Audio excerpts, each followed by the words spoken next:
General, we're now going to turn to Part B of your evidence, which deals with evidence of infiltration and the influence of organized crime. Can you take the Commission through paragraph 54, explaining why you've chosen to take this approach to go to the evidence at this stage? Thank you, Commissioners. After taking the Commission through the establishment of the PKTT, the expectations might be that the next chapter or topic for discussion will be the disestablishment or the dissemination of the task team. However, for the Commission to properly understand the disestablishment part, I need first to provide the brief overview of the organized crime nature, as well as with specific reference to the cartel that is going to be part of the disestablishment discussion, which will then be followed by the evidence that have since been obtained from the mobile device of one of the cartel members, as well as the events leading to the Gauteng counterintelligence operation, and I will also add further evidence of infiltration. So, in short, in paragraph 54, the briefing for the Commission is that our next discussion or my submission will talk to the organized crime with specific reference to the cartel that is going to be part of the discussion of the disbandment of the task team. Thank you. Can you begin then at paragraph 55?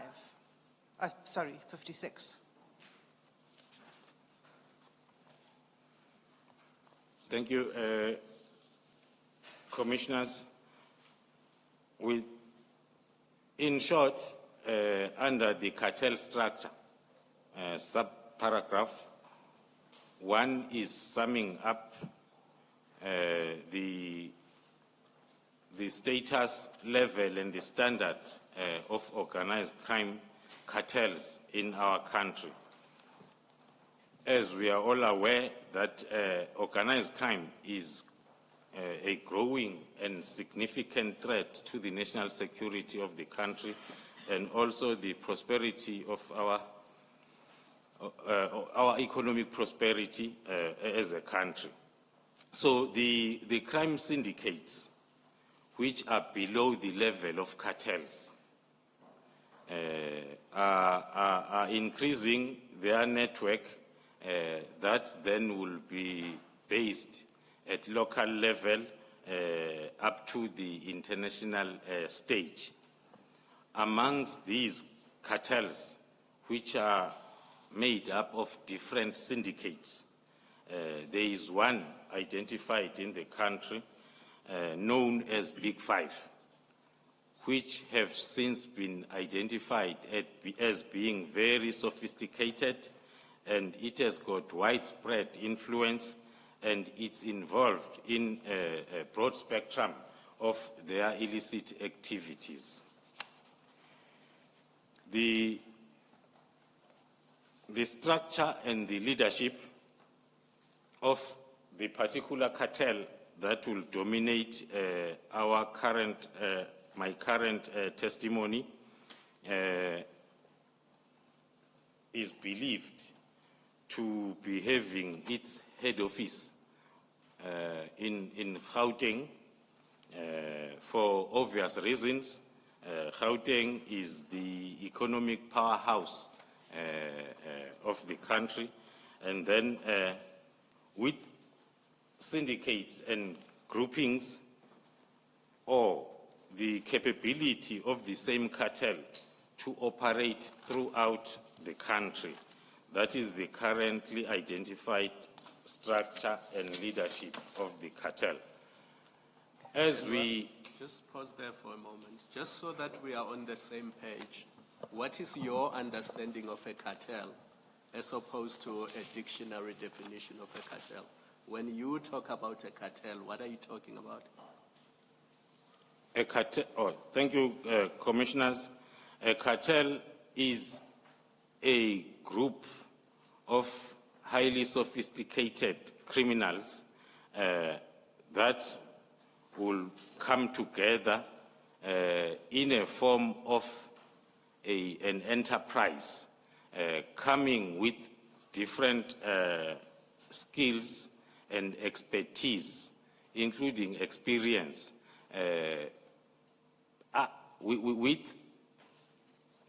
with many syndicates or groupings operating under them. That is our understanding of the cartel.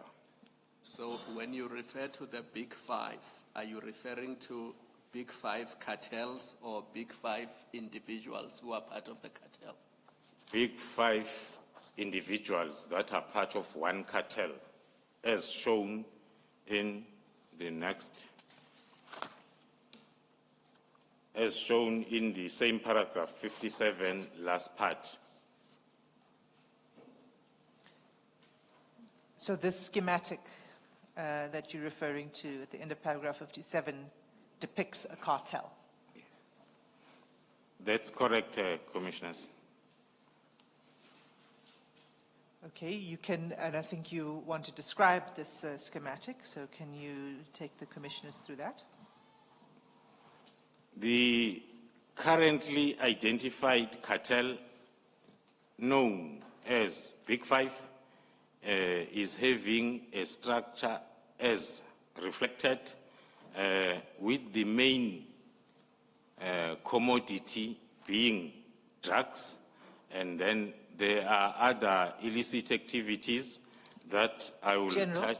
Sorry to interrupt you, but just for the sake of clarity, although the schematic has those skulls depicting 3 of the players, it's not your intention to say they're deceased, right? I mean, they are still alive and thriving. Just to clarify for the Commissioners. Thank you, Commissioners. This is an ongoing project investigation from the identification of the Big Five, the progress made. Those that are mentioned, reflected there in their boxes or positions, they've already been addressed, being a Mr. Katiso Mulifi, as well as a Mr. Muzi Matlala, and then the other 3 are still being addressed.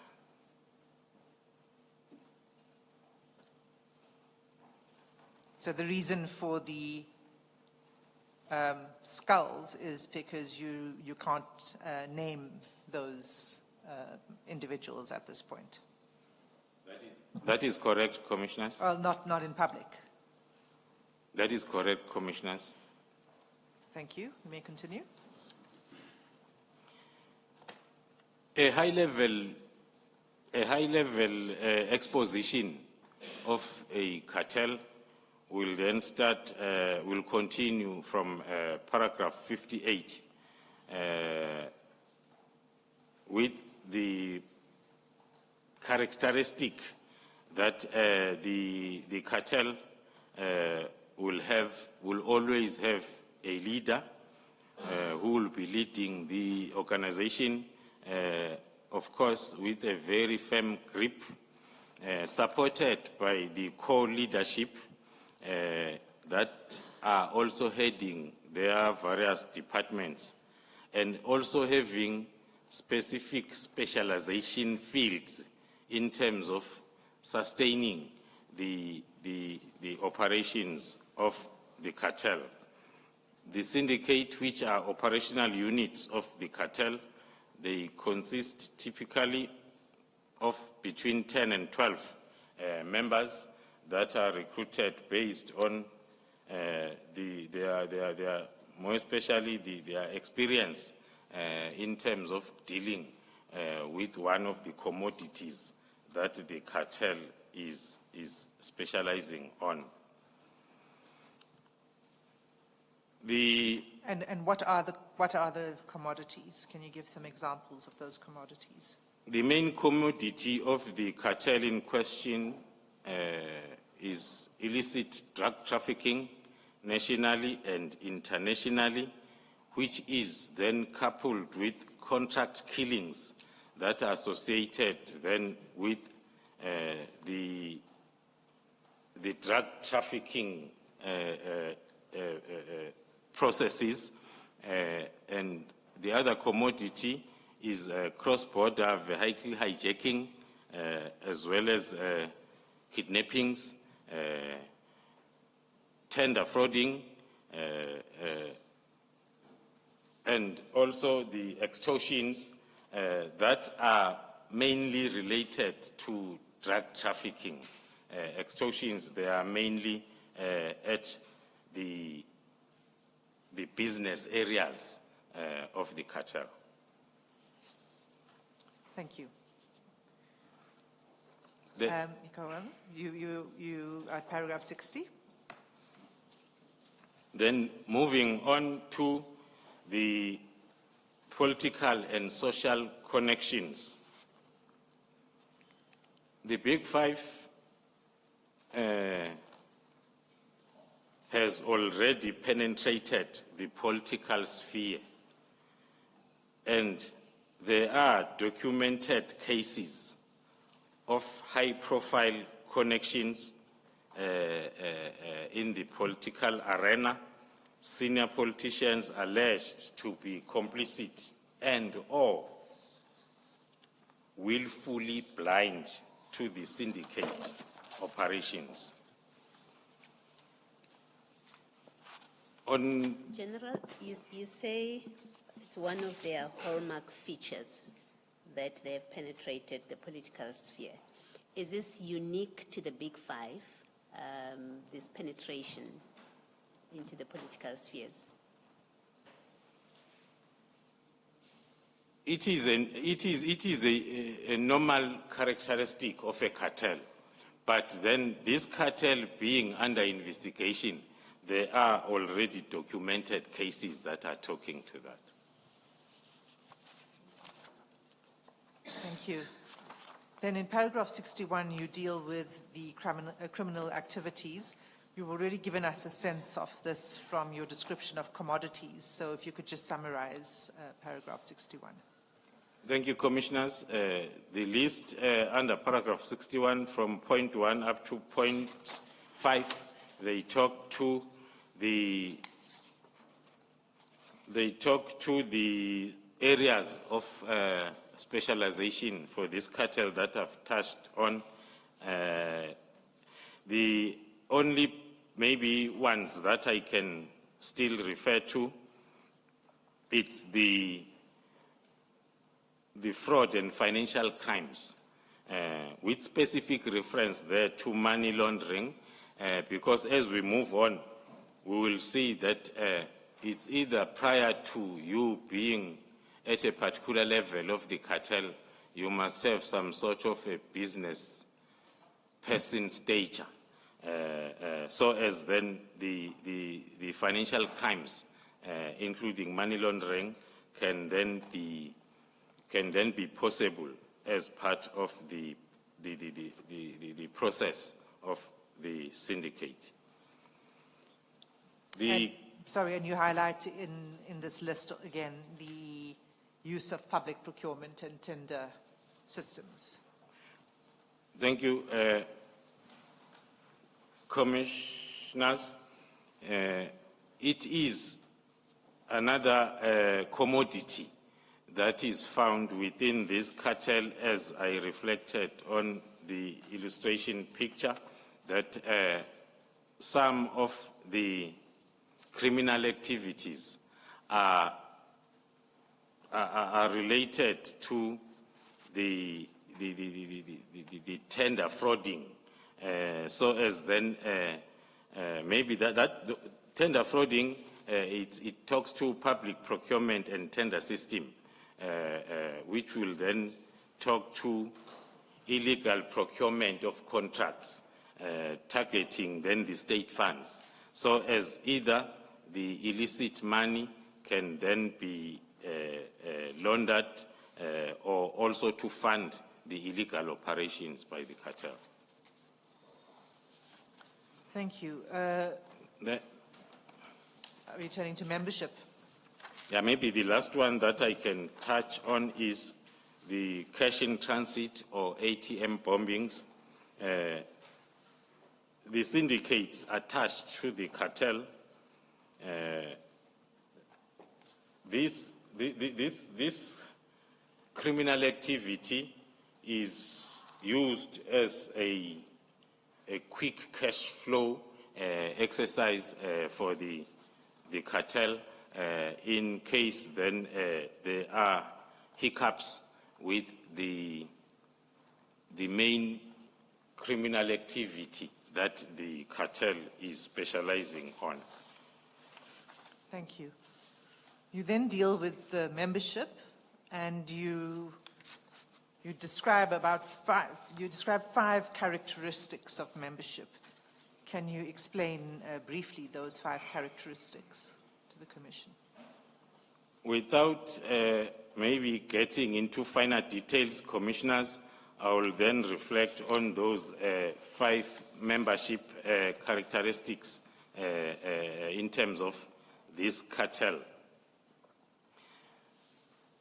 With your permission, Commissioners, to start with, so as I can flow, to start with the entry requirement and progression, which is number 2.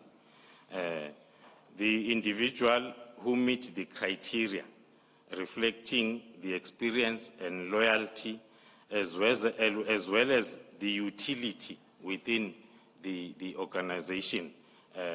That is considered a lot within the cartel for anyone to be part of the entry-level members. The target there, it's mainly current officials within the criminal justice systems that will be recruited at entry level, because they are coming with the most critical skill within the cartel, which will be the connection between the cartel and the criminal justice system. And then the next one talks to the growth within, which is paragraph 64. The next step of growing is to register a particular company. In most cases, it's private security companies that are the initial businesses for the members of the cartel that have just joined. There are lots of reasons for that, including then access to firearms the correct way or the lawful way. The international reach and dual citizenship is one of the characteristics that are considered if you look at the common commodity or the main criminal activity of the cartel talks to drug trafficking.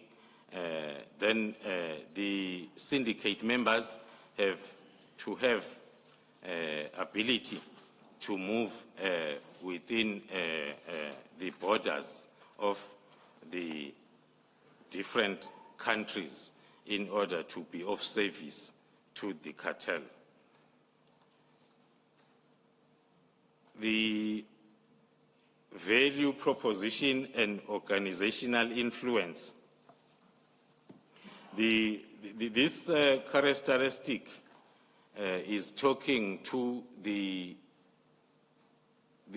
head hunting the headhunting part of the recruitment, because it will depend as to what skills, what capabilities that the cartel is looking for, and then the value that will be brought in by whoever is headhunted or recruited into the syndicate to serve the whole cartel.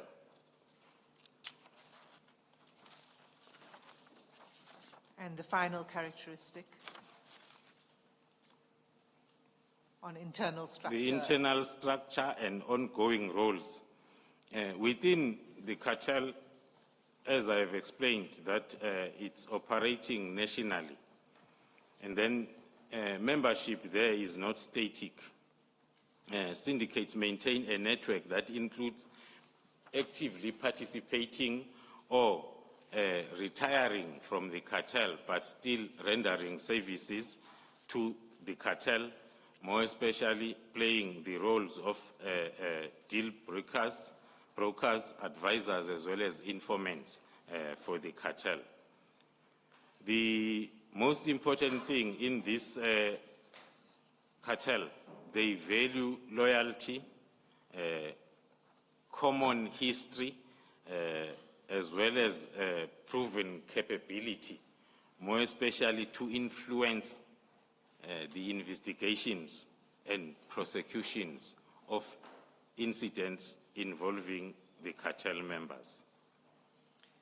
You then deal with this topic of geographic targets, and if you could just briefly explain to the Commission what the need is, why are there geographic targets that the criminal syndicates have, and specifically the 3 or 4 that you mentioned? As stated before, Commissioners, the main operational area of leadership for the cartel is in Gauteng, but the operational provinces, they are mainly KwaZulu-Natal, Western Cape, Eastern Cape, for various reasons. Gauteng, as I've indicated, it's an economic heart of the country where most of businesses as well as headquarters of targeted institutions are situated. KwaZulu-Natal, Western Cape, they are significant for their capability in terms of ports and transportation infrastructure, especially between Gauteng and KZN.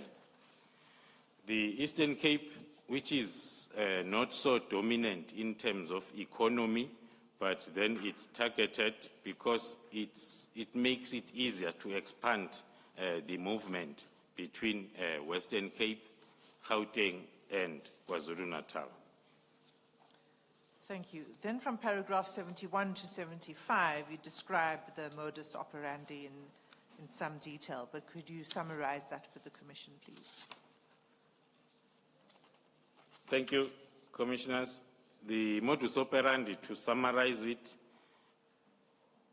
the operations within the cartel, all syndicates within the cartel are highly organized in terms of networking and also blending the criminal expertise with legitimate businesses. That allows them to have influence at all levels, more especially at local level, where the cartel activities are originating from, both in the other world as well as broad society at local level. All members are assigned specific roles, and also the field workers are expected to deliver criminal gains to the headquarters of the cartel under strict supervision.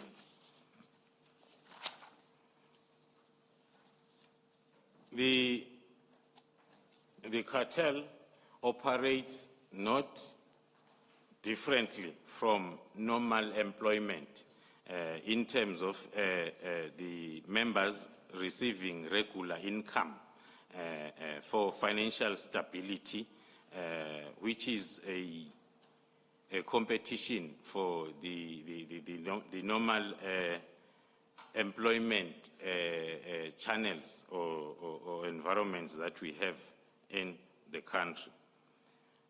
I've touched on the new entrants who are then motivated by the rates in terms of regular income, which is much quicker in that employment, more especially if you are going to be a syndicate specializing in contract killings but working for the cartel, because there you are paid as you work. And then paragraph 75. Then moving to... That's just concluding a modus operandi. In conclusion, on the operations, as I've indicated, that there is a very strict recruitment strategy or process, because one of the objectives of the cartel is to remain in operations for a very long time. So that is dependent on strong connections within the public and private sectors within the operation area. So it is an ongoing effort to cultivate relationships with politicians, law enforcement officers, and business leaders within the operation area of the cartel. That is done solely to sustain the operations of the cartel. So paragraph 76 and 77, am I correct to say that you build on the point that you just made of access to politicians and the criminal justice system? You just take that a bit further in 76 and 77, is that correct? That is correct, Commissioners. It's the continuation of the interest by the cartel in the criminal justice system. As I've said, that is a strategic objective that is meant then to safeguard the operations of the cartel for a long time by securing allies amongst the key judicial and law enforcement officials, as well as political figures at various levels, but most importantly at very high levels, so as the cartel can remain able to manipulate the investigations, suppress evidence, obstruct legal proceedings that threatens their activities. This is one of the most important objectives of the cartel, because then it determines the lifespan as well as the growth in terms of income for the cartel. Moving to paragraph. Well, I think, so just to conclude on this, you say you provide this context so as to understand the evidence that you are about to submit to the Commission, particularly with regard to the infiltration via the WhatsApp chats that we will be going into. So I just want to make sure that we've got that correctly, that's the basis for which you've set out this, the explanation of how organized crime works. That is correct, Commissioners. This high-level overview of this cartel will help us contextualize the events that I'm about to address, so as we locate them within this sophisticated agenda that, according to the picture on hand, will render the country very lawless. In this instance, then, I will now focus on how this syndicate has captured, this cartel has captured some of the key elements within the criminal justice system in order to ensure that they sustain their operations.